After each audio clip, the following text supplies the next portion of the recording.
Bonjour mes divines et mes divins, me voici, Bastet. Bonjour la féminine, bonjour le féminin, bonjour la polarité féminine. Me voici pour ce cas énergétique pour le féminin et la polarité féminine. J'ai tiré en ce jeudi de janvier. Je te souhaite aussi également une très bonne année 2020. J'en ai parlé, année de construction, année 4 qui va nous demander de nous engager dans nos projets, dans nos amours, dans de nouveaux projets professionnels, oui. On va parler de structure, donc je pense que le sujet social va être remis en tout cas fortement sur le tapis. Mais voilà, ça va être une année de construction et de structuration, c'est pas plus mal. J'ai tiré donc 2 cartes du chaman mystique pour toi ce matin féminin. À notre gauche, nous avons la hutte de sudation et à notre droite, nous avons le hochet. Alors la hutte de sudation, évidemment féminin,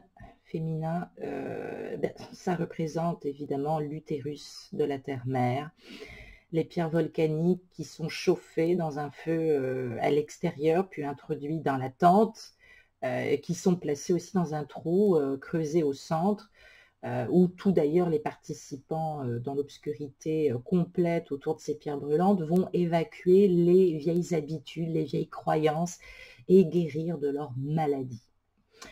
Quand vous retournez humblement dans le sein de la mer, une seconde chance vous est offerte. Et oui, féminine ce matin, une seconde chance t'est offerte. Alors, c'est peut-être le moment de voyager intérieurement dans les endroits sombres et cachés de ton âme pour te reconnecter avec la sagesse de la terre ancienne. Tu peux également créer un espace sacré et intime dans le noir en allumant une bougie pour te recueillir ce matin. Observer ce qui apparaît et sans le juger, invitez-le féminin à vous procurer ses bienfaits. Parce qu'on vous offre ce matin une occasion de vous débarrasser et de guérir des aspects de votre vie que vous avez dépassés. Donc, ne craignez pas d'être consumé aussi par le processus. Vous allez peut-être vous sentir un peu fatigué, mais parce qu'on n'est pas dans de l'épuration, on dépose. On dépose. Donc, la vie vous offre une seconde chance ce matin, féminin, prenez-la car cette chance ne se représentera peut-être pas avant longtemps. La terre-mère vous appelle dans son sein et vous invite à y rester aussi longtemps que nécessaire pour connaître une renaissance spirituelle. Accordez-vous du temps pour explorer vos côtés sombres, vos peurs, vos souffrances et votre plein potentiel jusqu'à ce que vous sortiez de l'autre côté plus libre, j'allais dire, libérée, pleine de sagesse et de créativité. Ben oui, parce que on va se sentir un peu plus légère. Dieu sait qu'avec les fêtes, ça n'a pas été évident, on va dire. Mais on va se sentir un peu plus légère. On va reprendre les choses en main. Avec cette carte du hochet, le hochet est l'instrument qui implore l'esprit et qui diffuse la prière du chaman dans les directions du monde. Le corps du hochet représente la terre qui tourne sur son axe et avec l'aide du hochet, la guérisseuse invoque ce qu'elle désire voir se réaliser dans son avenir et bien évidemment, elle va terminer par une prière au grand esprit en lui demandant que volonté soit faite. Le hochet nous conseille de prier pour toute la terre, pas seulement pour nos besoins personnels. Lorsque nous offrons nos prières pour le plus grand bien de tous, tout ce dont nous avons besoin nous est fourni par la terre-mère. Donc, le hochet vient t'inviter ce matin à travailler avec les outils de l'esprit, mais sois vigilante car ils sont très tranchants. Ils peuvent aussi blesser ou blesser les os s'ils ne sont pas utilisés avec précaution.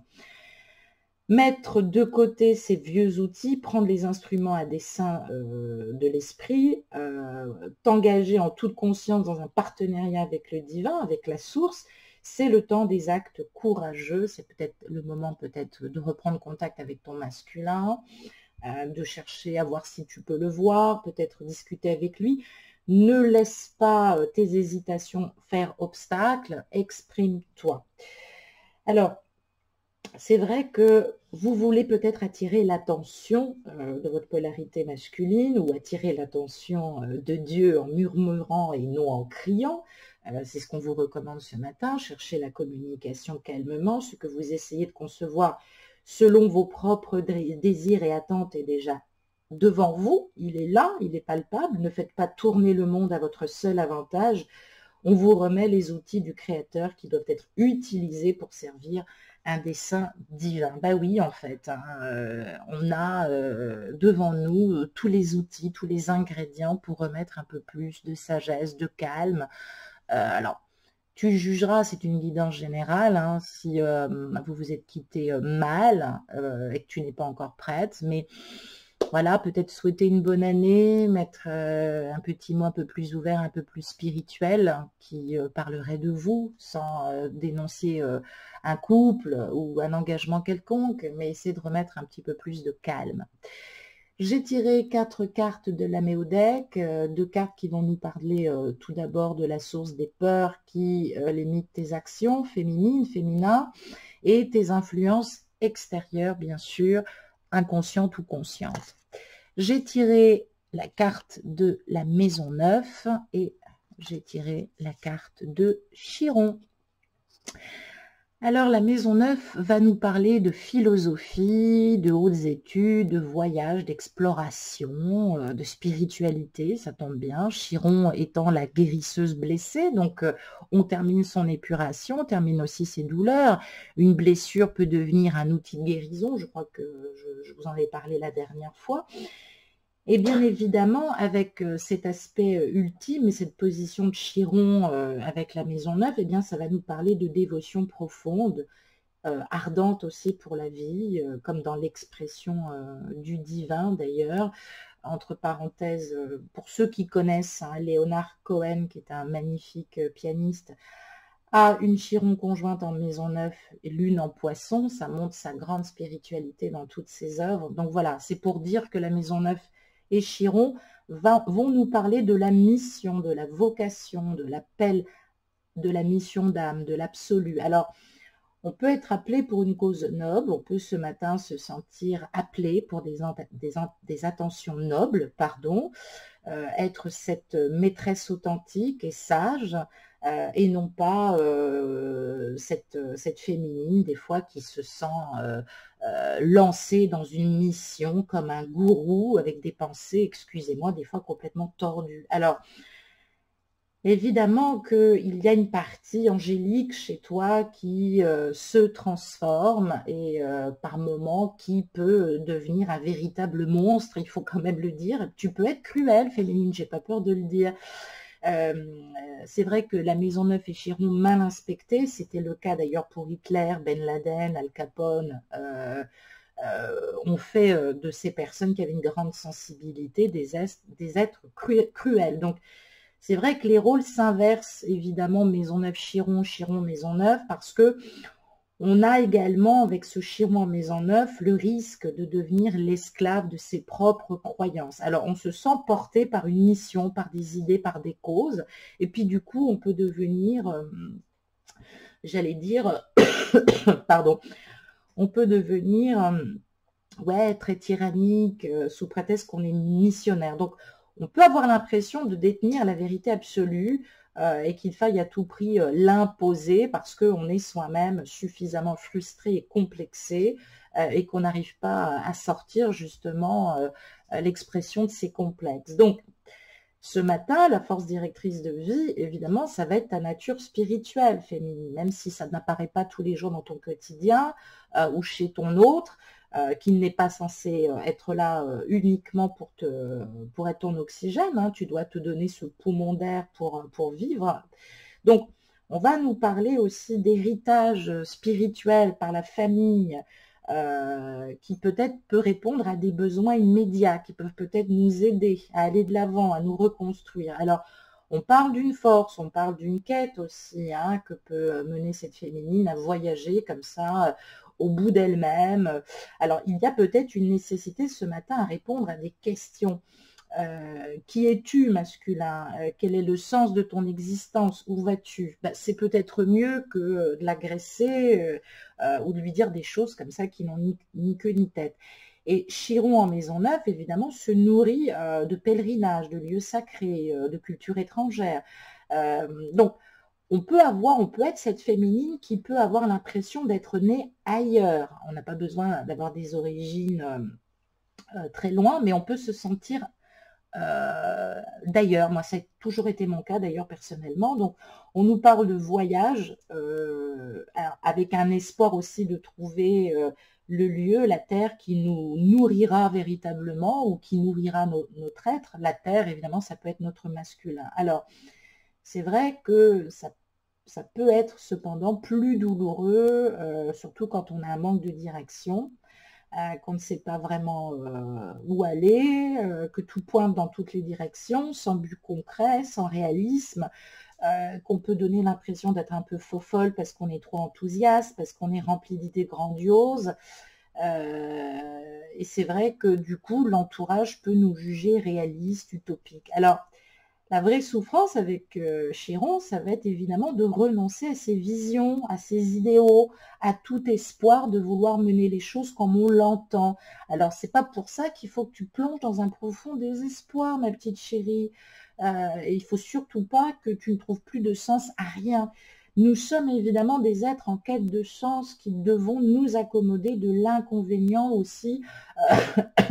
Ou du moins de la méconnaissance des univers de notre masculin, donc, parce que ce masculin ne se connaît pas intrinsèquement. Donc, sois plus accommodante ce matin, il y a des besoins de développer aussi une philosophie de vie, des pensées plus philosophes, moins personnelles, plus élargies, avec un comportement de vision plus clair, moins orienté uniquement par ce que tu souhaites, mais plus tourné vers la beauté, la justice, la vérité, bref, de diviniser, j'allais dire, la vie ordinaire, et puis peut-être aussi de la communiquer principalement à ton jumeau. Et puis, j'ai tiré donc 2 cartes supplémentaires, comment ne pas douter de tes capacités, comment te structurer, comment t'ancrer davantage, féminine, polarité féminine ou féminin.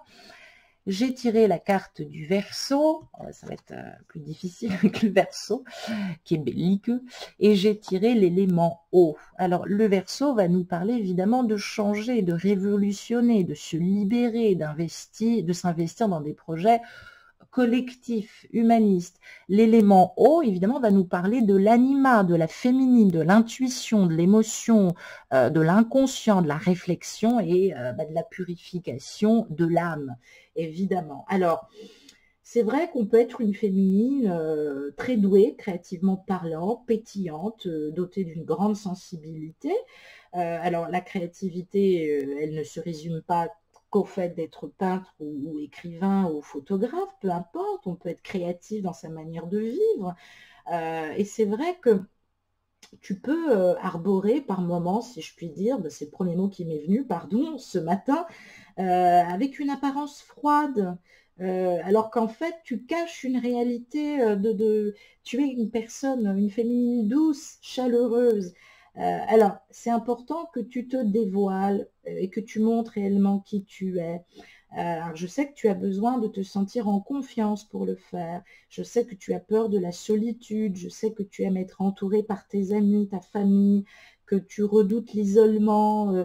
Mais comme tu es curieuse de nature et que tu aimes parler, échanger, comprendre, c'est peut-être le moment aussi de rencontrer d'autres personnes ou de te montrer plus attentive et plus à l'écoute de ton masculin. Alors, tu vas me dire, non, non, non, j'ai fait suffisamment d'efforts, mais c'est pas, il ne faut pas faire d'efforts, il faut prendre du plaisir. À partir du moment où tu n'es pas toi-même, ne le fais pas. Je ne conseille certainement pas aux féminines de s'oublier, de se sacrifier, de tout accepter. Non.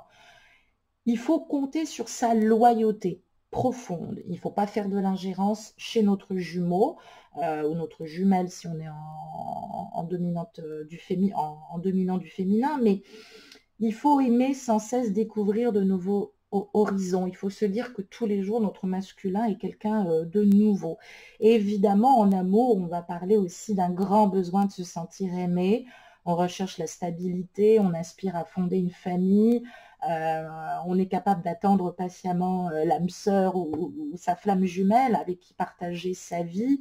On peut d'ailleurs parfois s'empêcher de vivre une belle histoire parce qu'on a peur aussi de réussir. Donc, où on est peut-être un peu trop exigeante en amour. Donc attention à ne pas être trop idéaliste. Ça peut nous dire aussi qu'on on a tendance à être très démonstrative, très attentionnée.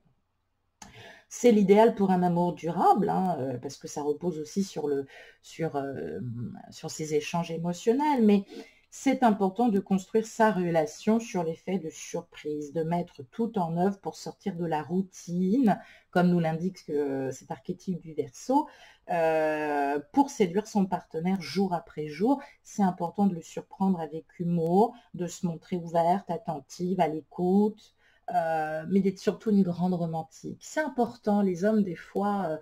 alors, la romanesque, elle a tendance à foncer, à défoncer les portes. Des fois, c'est un petit peu envahissant. Attention, faites bien le distinguo.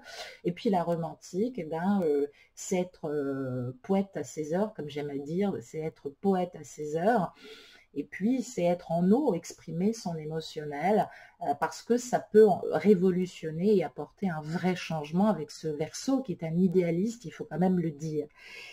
Et puis, j'ai tiré une carte pour connaître la tendance émotionnelle de ce matin, dans quel état d'esprit es-tu féminin, polarité féminine, comment se sent ton petit cœur.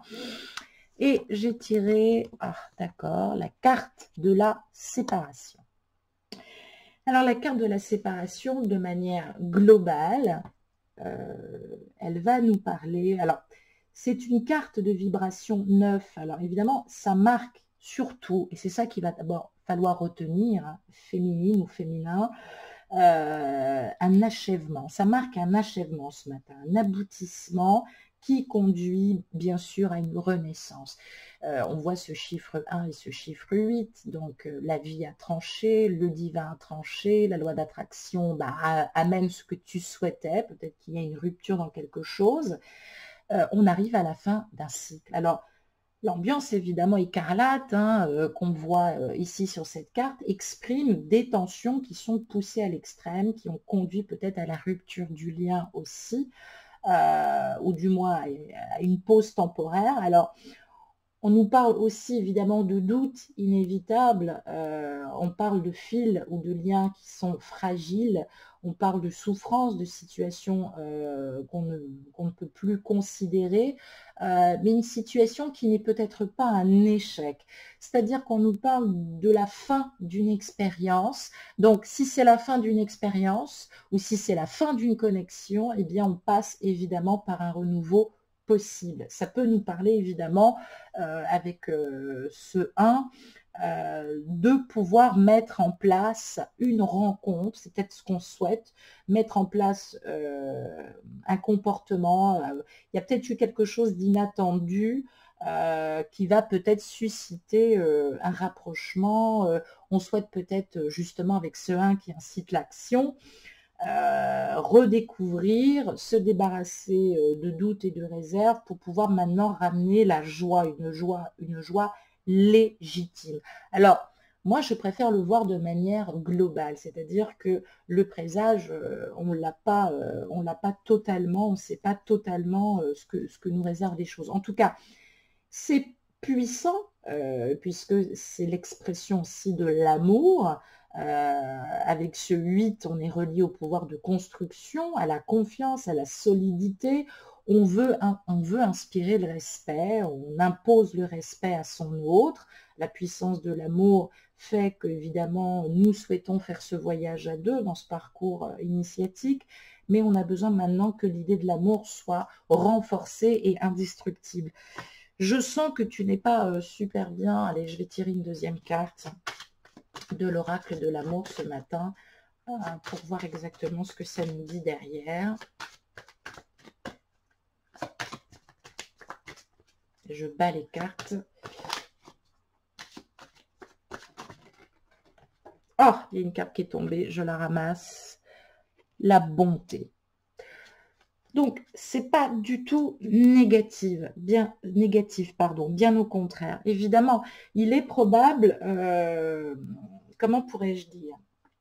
C'est le sentiment que ça m'évoque. Il est probable que cette séparation ou cette coupure, elle a été faite aussi dans un acte de générosité. Ben oui, c'est-à-dire qu'on a mis en avant les choses, On est une personne qui a le cœur sur la main, qui est sensible, aimable au sens propre du terme.